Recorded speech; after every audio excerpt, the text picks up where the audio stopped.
Hello everyone, मैं हूं Hamad Ahmad Khan. Welcome to the legal forum YouTube channel. आज इस वीडियो में हम डिस्कस करने वाले हैं ऐसी 6 चीज़ें जो कि आपको किसी भी प्रॉपर्टी को परचेज करने से पहले, रियल एस्टेट में इन्वेस्ट करने से पहले आपको जहन में ज़रूर रखनी चाहिए, जो कि आपको किसी बड़े नुकसान से बचा सकती हैं। अगर आप इन स्टेप्स को फॉलो करते हैं तो आप खुद को किसी बड़े नुकसान, किसी धोखे, किसी फ्रॉड से काफ़ी हद तक बचा सकते हैं। तो वीडियो को एंड तक लाजमी देखिएगा और आगे बढ़ने से पहले चैनल को भी सब्सक्राइब कर लें। So first and most important is कि हमेशा आप लीज प्रॉपर्टी को ही परचेज करें। अब ये लीज क्या होता है? तो देखिए, basically lease in simple words title document होता है जिसे सबसे स्ट्रॉन्ग टाइटल माना जाता है। अब देखें, दुनिया में जनरली ऐसे होता है कि जितनी भी ज़मीन होती है वो ऑन बाय स्टेट होती है, उसे गवर्नमेंट ऑन करती है।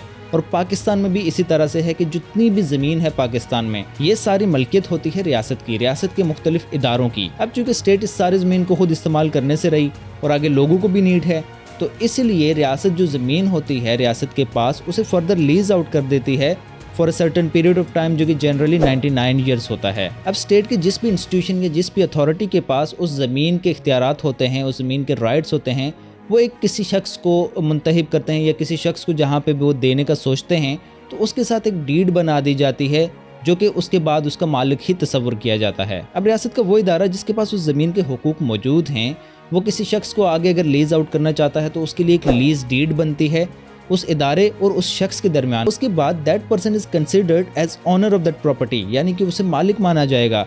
अब वो आगे इसे बेच सकता है, लीज ट्रांसफ़र कर सकता है, म्यूटेट करवा सकता है, उसके पास सारा इख्तियार होता है उसे डील करने का। इस टॉपिक पर तो मैं अलग से एक वीडियो भी लेके आऊँगा, लेकिन यहाँ पे ये समझने की ज़रूरत है कि मार्केट में हमारे पास मुख्तलिफ प्रॉपर्टीज़ होती हैं और मुख्तलिफ उनके टाइटल्स होते हैं। कुछ प्रॉपर्टी पगड़ी सिस्टम पे होती हैं, कुछ लीज्ड होती हैं, कुछ कच्ची आबादी होती हैं, कुछ के तो डॉक्यूमेंट्स कुछ भी नहीं होते हैं, जैसे कि कच्ची आबादी।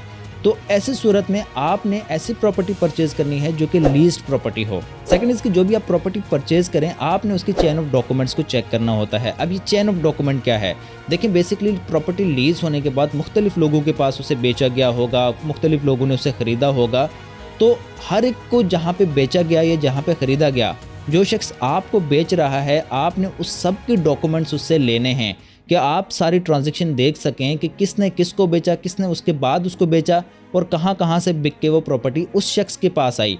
और ये मेक श्योर करें कि वो जो चैन ऑफ डॉक्यूमेंट है वो बीच में कहीं पे भी ब्रेक नहीं हो रही। अगर वो बीच में कहीं पे भी ब्रेक हो रही होगी तो उसके बाद जितने भी लोग हैं वो ऑनर तस्वुर नहीं किए जाएंगे लॉ में, और जो आपको बेच रहा होगा वो भी ऑनर नहीं होगा और आपका भी टाइटल डिफेक्टिव हो जाएगा।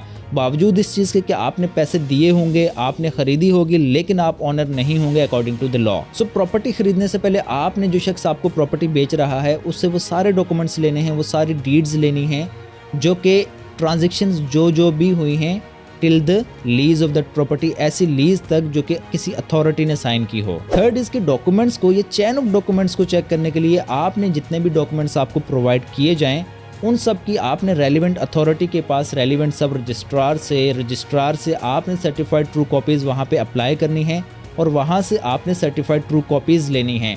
उससे होगा ये कि आपको ये कंफर्म हो जाएगा कि जो डॉक्यूमेंट आपको प्रोवाइड किया जा रहा है उसका रिकॉर्ड अथॉरिटी के पास मौजूद है और क्या वो सेम चीज़ है या नहीं। इस तरह से, क्योंकि जो अथॉरिटीज़ हैं वो आपको उनके रिकॉर्ड में जो डॉक्यूमेंट है उसकी कॉपी प्रोवाइड करेंगे, तो आप मैच करके देख सकते हैं कि क्या वो वही है या मुख्तलिफ है। और इसके साथ साथ आप सर्च सर्टिफिकेट के लिए भी एप्लीकेशन दे सकते हैं। उससे ये होगा कि गवर्नमेंट के रिकॉर्ड्स में जो भी लेटेस्ट ऑनर होगा वो आपके सामने आ जाएगा, गवर्नमेंट उसका सर्टिफिकेट आपको दे देगी। एंड फोर्थ इज़ कि जो भी आप एग्रीमेंट या जो भी डीड एग्जीक्यूट करते हुए अपने साथ एटलीस्ट 2 गवाहों को लाजमी रखें जो सारे ट्रांजैक्शन को होते हुए देखें, और इसके साथ साथ वो सारे डॉक्यूमेंट्स आपने रजिस्टर भी करवाने हैं। क्योंकि अगर आप रियल एस्टेट में एक अच्छी खासी अमाउंट इन्वेस्ट कर रहे हैं तो थोड़ी सी स्टैंप ड्यूटी बचाने के चक्कर में आप अगर उस एग्रीमेंट को, उस डॉक्यूमेंट को रजिस्टर नहीं करवाते, उस डीड को, तो इन कोर्ट ऑफ लॉ उसकी कोई बहुत ज़्यादा एविडेंशियल वैल्यू होगी नहीं। और अगर स्टैंप ड्यूटी या टैक्सेस बचाने के चक्कर में आप डॉक्यूमेंट को रजिस्टर नहीं करवाएंगे और इन फ्यूचर अगर आपका कोई डिस्प्यूट आता है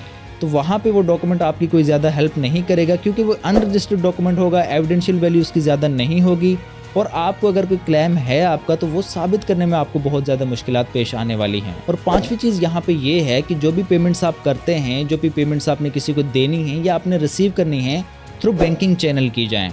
और पेमेंट्स का सबसे सेफ मेथड ये है कि आप पेमेंट्स पे ऑर्डर के थ्रू करें।